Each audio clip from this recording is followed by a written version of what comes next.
what's going on, guys? Real quick before the video starts, I just want to give a quick shout out to Wind Booster. I have one of their crazy throttle controllers in my car, and I won't even say much about it. I'll just show you guys what it does. Look, as soon as I tap it, it just goes. Look, it just goes. It's just ready to go.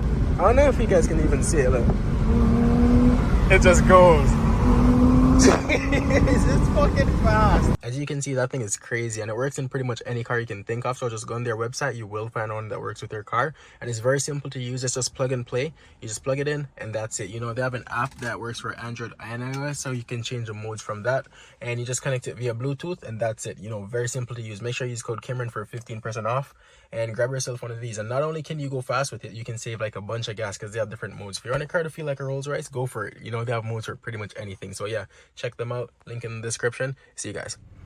Yo, what's going on, guys? In this video I'll just be showing you guys some stock revs in Comfort, Sport, and Sport Plus. You know, the car is completely stocked. It's a 2012 F30 335i.